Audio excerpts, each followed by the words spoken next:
Assalamualaikum. Waalaikumsalam. Monggo Pinara. Terima kasih, Bu. Alhamdulillah. Bu Nisa, mohon maaf sebelumnya saya mengganggu waktunya Ibu. Nggih, monggo. Sebelumnya bagaimana Bu kabarnya panjenengan hari ini, Bu? Alhamdulillah sehat walafiat. Panjenengan? Alhamdulillah, saya juga sehat luar biasa, Bu Nisa, sehingga bisa menjalankan segala aktivitas kita di sekolah dengan baik. Baik, Bu Nisa, terima kasih sebelumnya saya ucapkan atas waktu yang sudah panjenengan sempatkan. Jadi di sini saya mau sedikit bertanya beberapa hal, Bu, terkait pengambilan keputusan yang sudah dilaksanakan di sekolah kita. Sebagai tugas saya di guru penggerak, jadi terkait modul 3.1 pengambilan keputusan. Jadi di sini tujuan wawancara saya kepada Ibu, yaitu saya mendapatkan sebuah wacana tentang praktik pengambilan keputusan yang sudah Ibu lakukan di sekolah ini. Nggih. Saya jawab sebisa mungkin ya. Nggih, Bu. Nggih.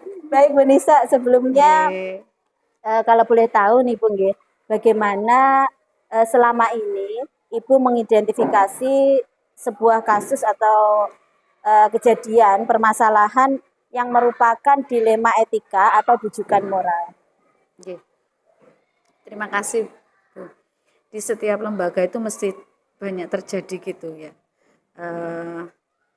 Bagaimana kita menghadapi kasus-kasus yang berhubungan dengan dilema etika. Nah, kebetulan kalau saya dalam pengambilan keputusan itu biasanya saya pelajari dulu kasusnya.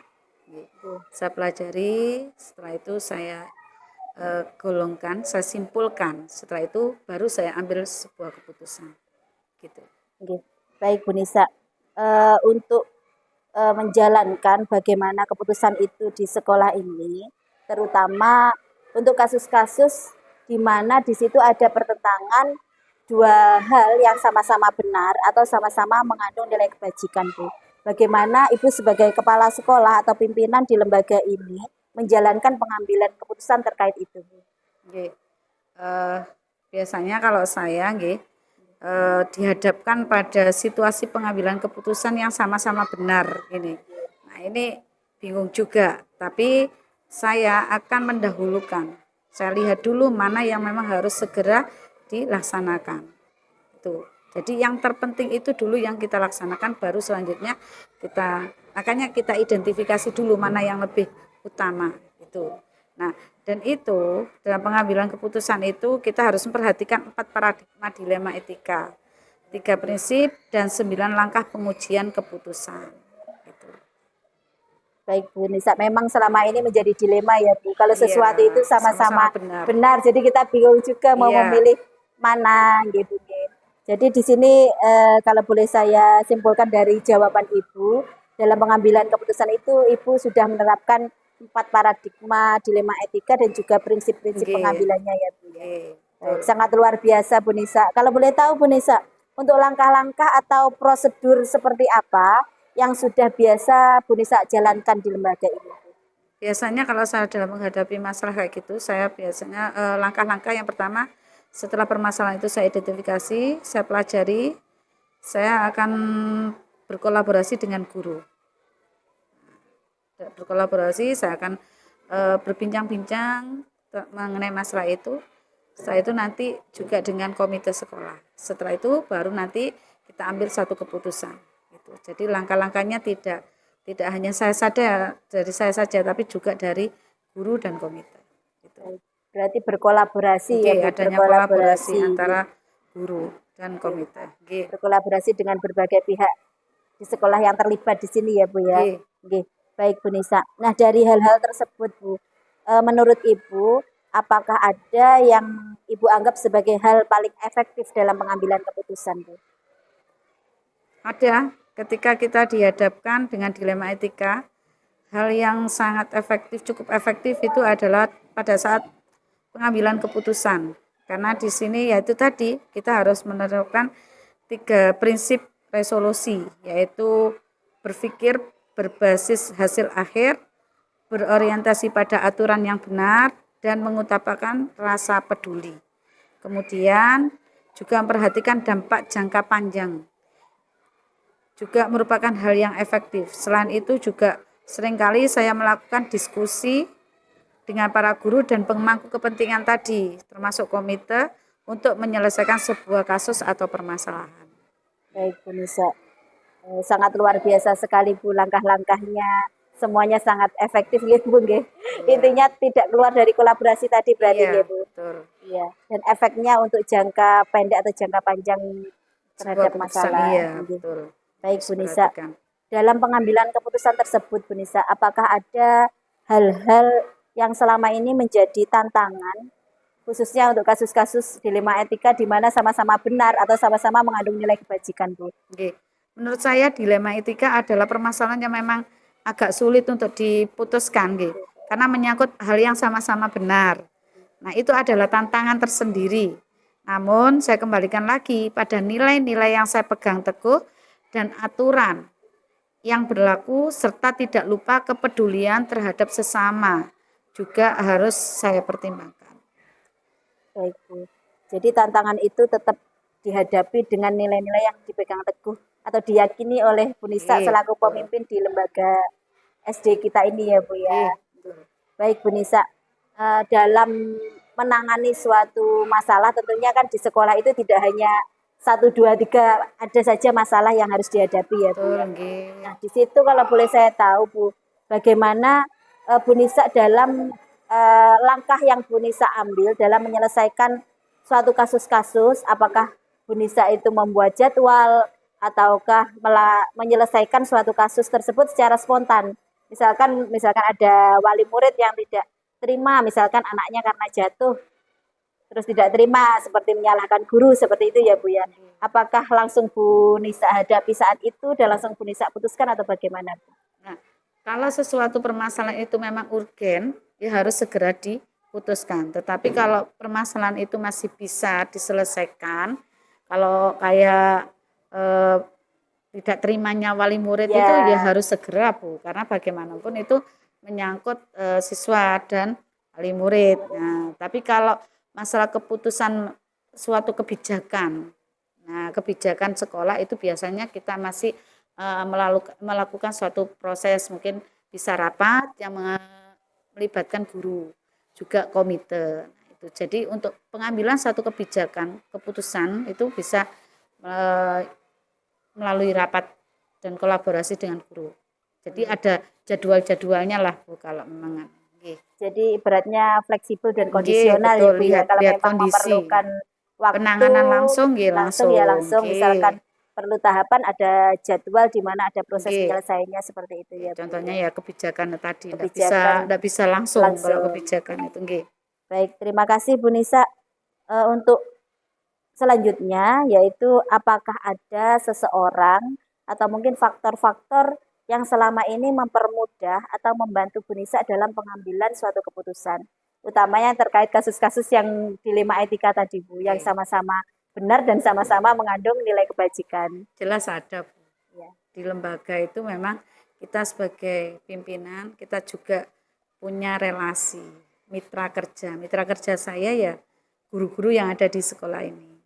Oke, jadi setiap permasalahan yang berhubungan dengan anak-anak, baik itu pembelajaran maupun permasalahan-permasalahan yang timbul di lingkungan sekolah, itu mitra saya harus saya pecahkan bersama Dewan Guru. Kalau itu masalah besar, itu baru saya akan dengan komite. Jadi melibatkan guru dan juga komite itu. Baik Bu Nisa, berarti memang benar-benar harus ya Bu ya, secara prosedural dan dibutuhkan kolaborasi antara pihak yang terkait, guru dan juga komite ya Bu ya. Baik Bu Nisa, ini pertanyaan terakhir ini Bu Nisa. Dari semua hal yang sudah Ibu sampaikan tadi Bu, apakah ada pembelajaran yang bisa Bu Nisa petik dalam pengambilan keputusan dilema etika Bu? Jelas ada Bu. Karena bagaimanapun untuk mengambil satu keputusan itu tidak harus dari seorang kepala sekolah langsung, tapi itu melalui satu pembelajaran yang mungkin dari beberapa teman, guru itu mesti memberikan masukan. Selain itu juga saya juga punya atasan. Jadi kalau toh memang saya tidak bisa menyelesaikan permasalahan, Dewan Guru juga tidak bisa, saya juga punya atasan, dan disinilah yang membuat saya punya banyak tantangan. Nggih. Mungkin itu dari belajar dari situ saya akan lebih mengerti lagi bagaimana bisa mengatasi permasalahan-permasalahan yang khususnya tentang dilema etika itu tadi. Ya, baik Bu. Berarti ada refleksi dari pengambilan yang Iya. sudah Ibu ambil untuk dibuat pelajaran untuk yang ke depan ya Bu ya. Iya, betul. Biar tidak terjadi masalah-masalah yang Betul. sama. Nggih, betul. Baik, terima kasih Bu Nisa atas waktu yang sudah disediakan Ibu. Saya sudah punya sedikit gambaran atau wacana bagaimana praktik pengambilan keputusan yang sudah bisa Ibu laksanakan di lembaga Ibu. Nggih. Mohon maaf nggih Ibu sekali lagi mengganggu waktunya. Sama-sama. Semoga nanti lulus CGP-nya dan Amin. bisa Nggih. menggantikan saya sebagai kepala sekolah di sini. Terima kasih Bu, masih belajar ini Bu. Nah, ya karena ini Nggih. proses belajar ini, Ya, amin, nanti amin. ilmunya nanti bisa diterapkan untuk bisa jadi Amin. pemimpin yang lebih baik dari saya. Amin. Terima kasih atas doanya Nggih, Bu. sama-sama. Kalau begitu saya mau kembali ke kelas lagi Bu Nggih, karena sudah monggo. masuk. Nggih. Monggo. Terima kasih. Assalamualaikum. Waalaikumsalam. Waalaikumsalam warahmatullahi wabarakatuh. Bagaimana Bu Yuyun kabarnya? Alhamdulillah Bu Is, ya gini inilah sehat. Kalau Bu Is sendiri bagaimana? Alhamdulillah, saya juga sehat luar biasa Bu Yuyun. Bu Yuyun, sebelumnya saya mohon maaf. Hari ini saya mengganggu waktunya Bu Yuyun terkait tugas saya di CGP, yaitu tentang demonstrasi kontekstual. Di sini saya akan meminta bantuan Bu Yuyun terkait wacana bagaimana Bu Yuyun dalam pengambilan suatu keputusan yang sudah Bu Yuyun lakukan selama ini. Bisa nih Bu nggih. Mudah-mudahan bisa. Sebelumnya saya ini belum lama memangku jabatan guru tambahan ini. Mudah-mudahan saya bisa sharing dengan Bu Is, bukan maksud untuk menggurui, karena memang pengalaman saya di jabatan tugas tambahan ini juga masih baru. Mudah-mudahan bisalah sharing kita berdua, nggih. Baik, terima kasih Bu Yuyun atas waktunya. Bu Yuyun, sebelumnya kalau boleh tahu ya Bu Yuyun, bagaimana Bu Yuyun mengidentifikasi kasus-kasus atau permasalahan yang merupakan dilema etika ataupun bujukan moral Bu Yuyun? Dilema etika dan bujukan moral itu dari kata-katanya beratnya dan fakta-fakta itu banyak ya.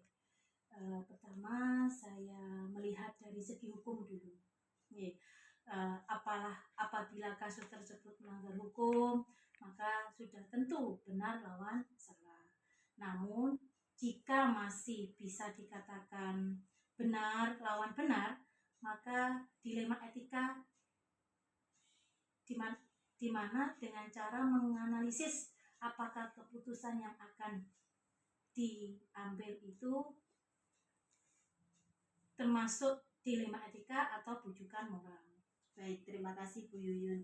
Nah, selama ini bagaimana Bu Yuyun menjalankan pengambilan keputusan di sekolah Bu Yuyun, terutama untuk kasus-kasus di mana di situ ada pertentangan antara kepentingan yang sama-sama benar atau sama-sama mengandung nilai kebijakan. Oke, gitu ya Bu. Saya masih belum banyak yang saya kuasai, tetapi sebelum keputusan diambil terlebih dahulu saya kumpulkan fakta, siapa yang terlibat, kemudian menganalisis benar salahnya, membuat alternatif solusi, dan membuat keputusan merefleksikannya, serta kesemuanya harus dibawa dalam doa. Betul sekali Bu. Baik. Jadi di situ Bu Yuyun sudah melakukan pengambilan keputusan dengan beberapa langkah atau prosedur yang sudah Ibu lakukan ya Bu ya. Dimana tadi mencari dulu faktanya, kemudian melihat siapa yang terlibat dan bagaimana itu keputusannya apa, masalah-masalahnya dianalisis dan untuk direfleksikan apakah keputusannya tadi sudah benar atau belum. Baik Bu Yuyun. Nah, saja yang menurut Bu Yuyun selama ini Bu Yuyun anggap efektif dalam pengambilan keputusan pada kasus-kasus dilema etika, Bu? Jadi yang paling efektif, yang dianggap paling efektif menurut Bu Yuyun dari langkah-langkah atau prosedur tadi, tentunya kan ada yang efektif. Nah, menurut Bu Yuyun, hal apa yang paling efektif dalam pengambilan keputusan pada kasus dilema etika? Gitu. Pertama dengan menelaah siapa yang terlibat, Bu. Kemudian termasuk bersifat urgen, kasus dilema dan pengambilan alternatif, diskusi dengan yang senior, kemudian juga diskusi dengan yang junior, kemudian siapa yang menjadi membayangkan sosok panutan untuk mengambil keputusan secara bijaksana dengan mempertimbangkan situasi dan kepentingan yang terlibat. Baik Bu Yuyun, berarti Bu Yuyun di sini menjunjung tinggi nilai musyawarah bersama guru-guru senior gitu Bu Yuyun. Baik. Kalau boleh tahu Bu Yuyun, apakah ada hal-hal yang selama ini menjadi tantangan Bu Yuyun dalam mengambil keputusan? Tantangan dalam mengambil keputusan itu ya banyak ya, terutama saya yang baru di dunia guru jabatan kepala sekolah ini, tantangannya yaitu istilahnya ada yang guru senior, guru yang lama, kemudian tantangan hati nurani gitu nggih, bagaimana kepada masyarakat, kepada siswanya, tantangan itu banyak lah, tapi bagaimana cara kita, mana yang terlebih dahulu yang istilahnya tantangan itu berat dan kita bisa berkolaborasi dengan yang pernah punya pengalaman seperti komite gitu ya, sama ya tadi seperti tadi guru senior gitu. Baik, berarti selama ini tantangan-tantangan yang beberapa tadi itu bisa tertangani dengan berdiskusi bersama dengan guru senior dan komite ya Bu ya, seperti banyak itu. sharingnya lah, Kolaborasi berarti iya, ya. karena memang dunia kepala sekolah baru bagi saya, jadi banyaklah saya berdiskusi, minta saran sama beliau-beliau gitu. Baik, menurut Bu Yuyun sangat luar biasa sekali Bu Yuyun. Untuk selanjutnya Bu Yuyun, apakah Bu Yuyun membuat jadwal untuk penyelesaian suatu kasus dilema etika, atau Bu Yuyun langsung menyelesaikan jika ada suatu kasus jadi tanpa merundingkan, atau tetap sesuai jadwal, misalkan ada kasus A, nanti A, B, C, misalkan maju ke Bu Yuyun selaku kepala sekolah. Apakah Bu Yuyun akan menjadwal kasus A dulu saya selesaikan, baru kasus B, atau Bu Yuyun memilih mana yang urgent dulu Bu Yuyun selama ini yang sudah dilakukan Bu Yuyun?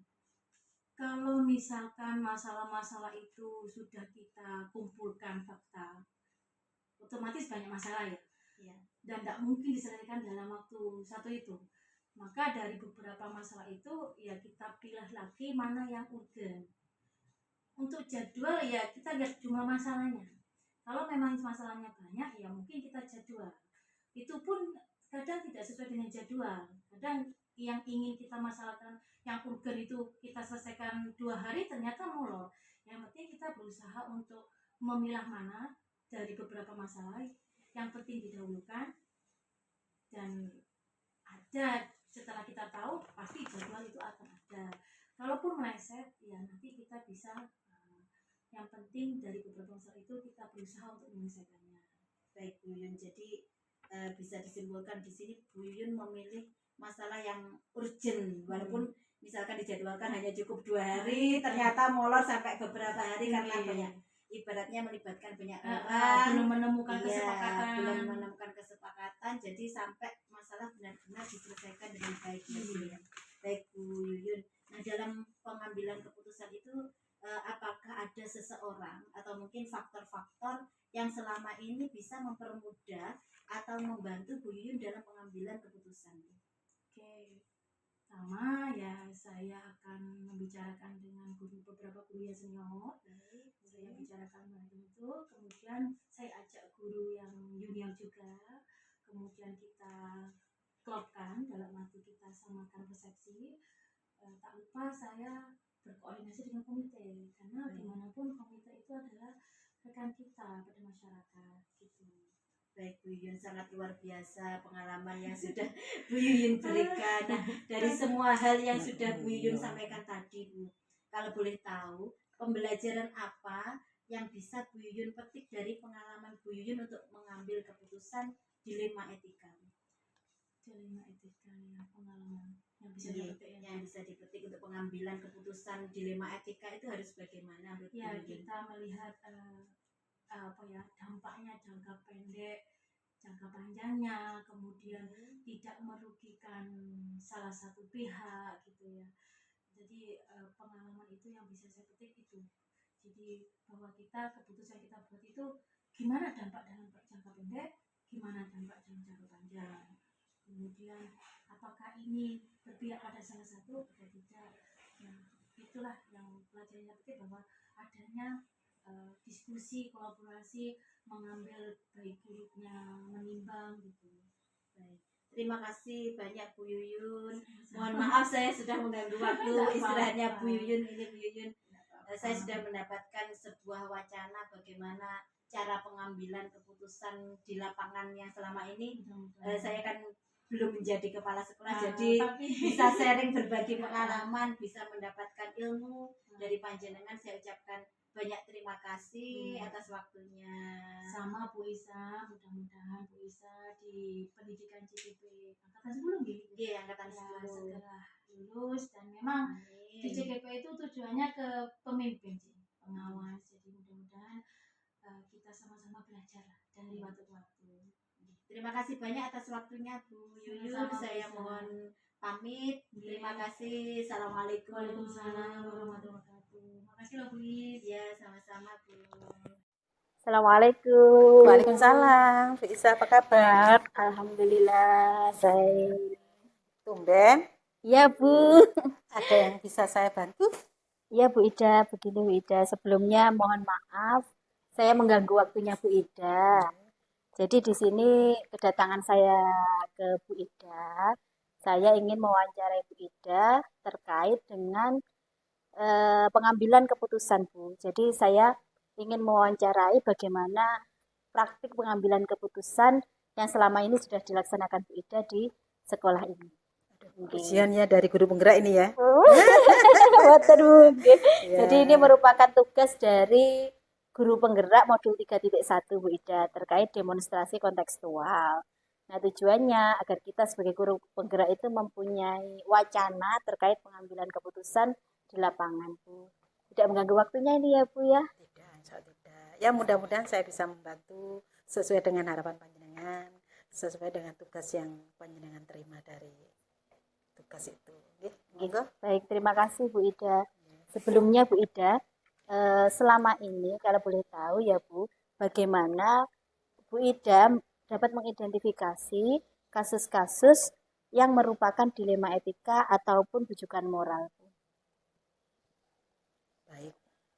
Ini saya contohkan saja pada guru saya ya. Ya Bu. Suatu contoh di sini ada kejadian gini. Guru saya ini potensi, tapi statusnya masih honorer sekwan ya. Potensi, pinter, tugas-tugas selalu selesai.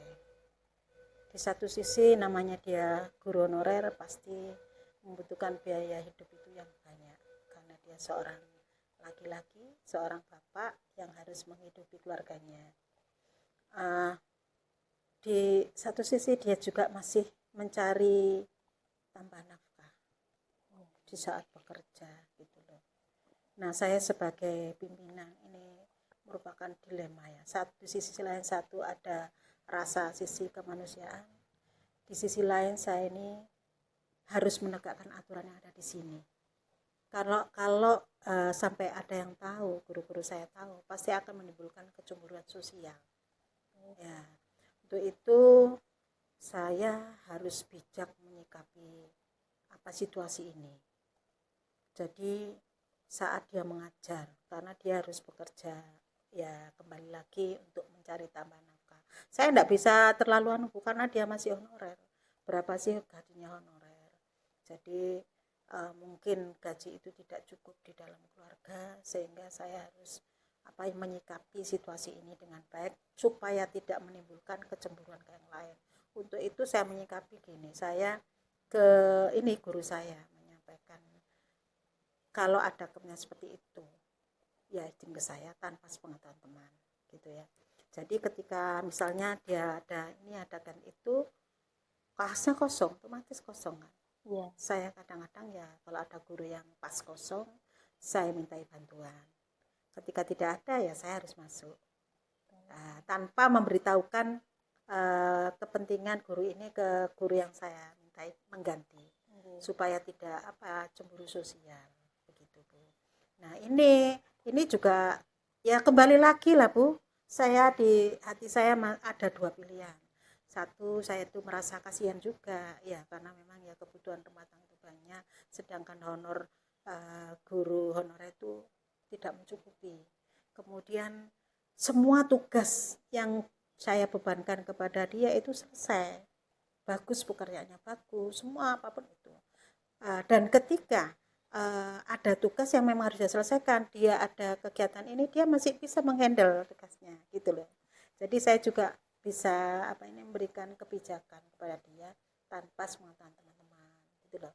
Supaya apa? Ya aturan tetap harus saya tegakkan. Iya. Karena itu biar tidak merusak situasi di sini. Ya, jadi tertib, disiplin, kondusif sekolah ini tanpa ada yang merasa diperlakukan istimewa. Iya. Untuk itu kita memang sebagai pimpinan harus begitu. Ya memang dilema lah bagi saya. Sekali lagi dilema. Satu, ada ya rasa sisi kemanusiaan itu. Yang kedua, saya harus menegakkan aturan. Bagaimana supaya semuanya ini bisa berjalan tanpa harus ada yang dikorbankan atau menimbulkan kecemburuan dan sebagainya, yaitu cara yang saya berikan seperti itu, memberikan kebijakan pada dia, hanya khusus pada dia, hanya dengan saya, gitu saja. Selebihnya jika ada tanya ini Mas Bona, ya masih ada kepentingan, saya minta bantuan dia. Nah itu alasan saya untuk menutupi, begitu Bu. Karena beliaunya juga tetap melaksanakan tugasnya dari itu malah kepala sekolah, melebihi dari teman-teman yang lain. Jadi selalu selesai tugasnya, mesti selesai seduluan, dan tugas yang diberikan pasti dipertanggungjawabkan, gitu. Jadi ini sebagai pengalaman saja yang mungkin bisa diambil jika berkenan. Jika tidak, mungkin panjenengan punya untuk solusi yang terbaik memecahkan masalah-masalah seperti itu, karena panjenengan juga sudah berbekal guru penggerak ya, ilmunya banyak dibanding saya yang tidak pernah mengikuti gerak-gerak. Pengalamannya Ibu lebih banyak. Mungkin kita seperti yang itu harus belajar. Ya, memang kita harus sebagai pimpinan harus tegas terhadap aturan. Di sisi lain kita juga masih punya hati nurani yang ya sisi kemanusiaan. Ya. Karena saya juga mikir, saya juga punya anak. Ya, begitu. Jadi dilema etika berarti. Iya, itu ya. Jadi benar sama benarnya ya Bu Ida. Iya, ya gitu. Baik Bu Ida.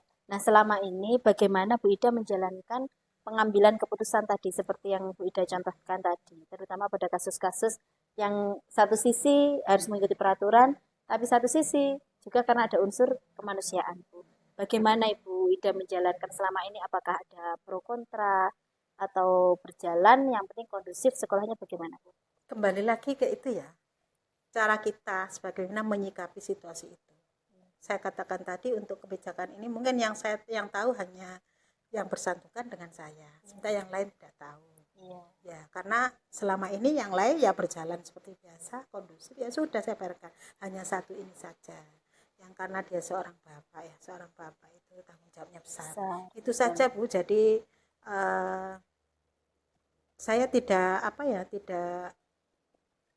istilahnya pokoknya itulah, saya jalankan aturan, tetap harus berjalan, kebijakan pun ya saya harus tetap saya ambil gitu Bu. Ya kondisional ya Bu ya. Yang penting tidak mengganggu tugas. Dan itu tidak semua ukurannya satu saja. Kebetulan di sini hanya satu saja, tidak ada. Tanpa mengganggu tentunya untuk pembelajaran ke murid ya Bu ya. Betul. Saya karena saya eman Bu, karena dia berprestasi, potensinya bagus ya, jadi tanggung jawab betul. Untuk langkah-langkah atau prosedurnya bagaimana Bu dalam pengambilan keputusan yang selama ini sudah biasa Bu Ida lakukan? Begini, kalau misalnya ada permasalahan yang mungkin ya katakanlah berat gitu ya, berat karena ya memang yang seperti ini kan sebenarnya berat. Iya. Ini saya biasanya minta pendapat guru senior.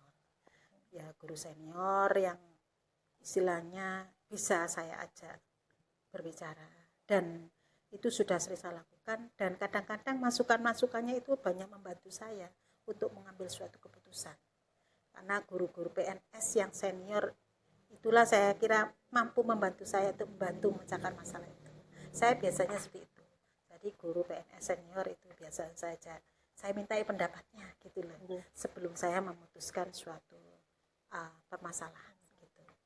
Berarti di sini ada kolaborasi yang kuat gitu antara pimpinan dengan Bapak Ibu guru. Iya. Utamanya Ya, guru yang guru senior. Ya, saya ambil yang PNS dan senior, dan karena saya kan sudah punya catatan khusus tentang guru-guru saya. Jadi yang mampu dimintai bantuan ketika ada memutuskan suatu permasalahan, ya ada guru-guru yang bisa saya ajak berunding gitu, Bu. Baik Bu Ida. Terkait itu Bu Ida, di saat Bu Ida mengambil suatu keputusan terhadap permasalahan yang dilema etika tadi, tentunya kan ada beberapa prosedur atau langkah. Nah, menurut Bu Ida yang paling efektif dalam menyelesaikan suatu kasus dilema etika itu yang bagaimana, Bu? Yang menurut Bu Ida paling efektif lah, paling bijak, ibaratnya yang paling sesuai untuk pengambilan ini melalui apa?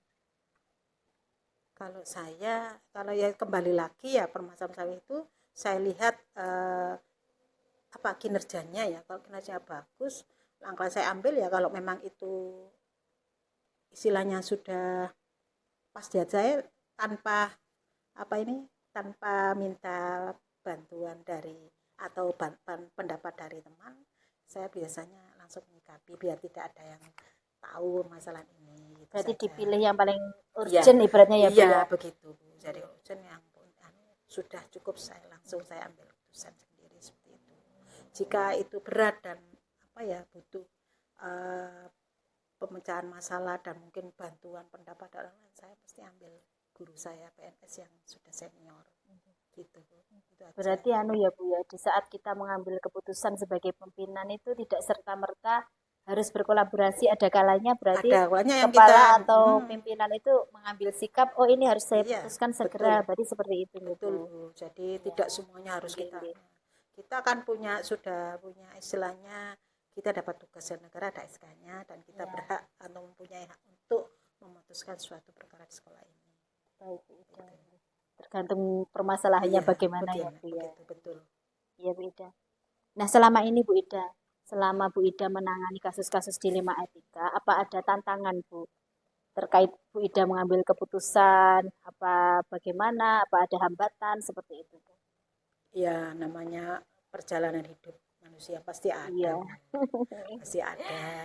Tapi selama ini alhamdulillah masih bisa saya atasi dan tidak menimbulkan gejolak gitu loh. Sehingga sekolah saya, maksudnya lembaga ini tetap kondusif.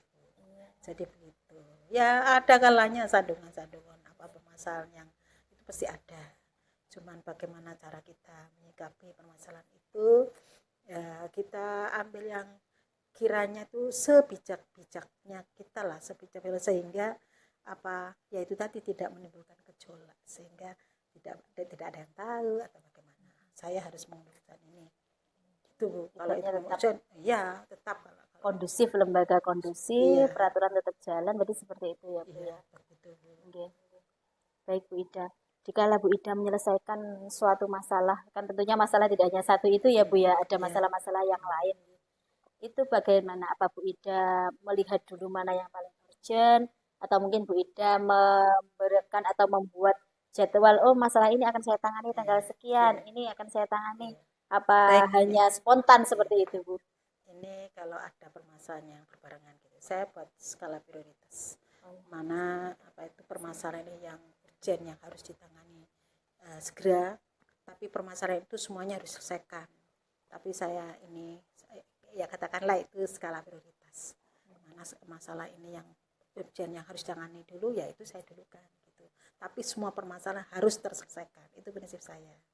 Jadi yang diutamakan yang butuh penanganan lebih awal itu selama ini seperti itu. Baik Bu Ida, sangat luar biasa Bu Ida. Pengalamannya juga sudah banyak sekali nih. Itu tadi. Saya harus banyak belajar ini dari Bu Ida ini. Mohon Nggih. maaf bila ada Nggih.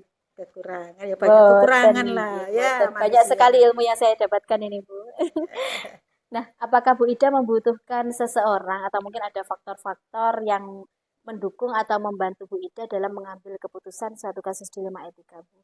Ya itu tadi, saya punya guru senior, PNS senior yang bisa, yang sudah saya anggap mampu untuk selama ini membantu saya dalam mengambil suatu keputusan. Karena tidak mungkin, saya itu bukan manusia sempurna ya, banyak kekurangan. Pastinya saya dengan ya ini meminta pendapat dari teman guru saya yang ya PNS sudah senior ini sangat membantu saya. Kadang ya memang sekali-kali kita tidak harus aku bisa, tidak, saya tidak selalu ini ya minta bantuan. Kalau memang saya merasa kesulitan, takutnya kita salah dalam ambil keputusan. Jadi kita sebaiknya minta pendapat ke teman guru yang sudah kita percaya dan kita yakini dia mampu dalam menyelesaikan. Kan kita selalu mengamati guru-guru kita ya. Jadi kemampuan dia sampai di mana, itu yang saya ambil untuk membantu saya dalam memutuskan masalah. Gitu Bu. Selain guru-guru Bu, apa ada pihak luar yang membantu atau mungkin dari lembaga lain atau Baik, instansi? gini Bu, kalau masalah itu kalau pemasaran itu sampai keluar, saya biasanya juga konsultasi sama komite ya. Kalau kadang-kadang permasalahan masalah kedinasan yang ini, saya biasanya konsultasi sama pengawas Bu. Begitu, pengawasan konsultasi saja, minta saran pendapatnya. Bahkan saya juga pernah minta saran pendapat dari Korwil, juga pernah begitu. Tidak apa-apa, namanya kita kan bawahan, jadi butuh apa ya, butuh informasi atau penjelasan bagaimana ya, kita langsung ke atasan kita. Kalau saya langsungnya ke pengawas Bu, gitu. Baik Bu Ida, jadi selain guru-guru ada komite terkait tugas dengan pengawas dan kedinasan juga ya, kedinasan. dengan Korwil, dengan pengawas, utamanya pengawas ya, atasan saya langsung pengawas. Kalau ya ini bisa juga sampai ke Korwil gitu.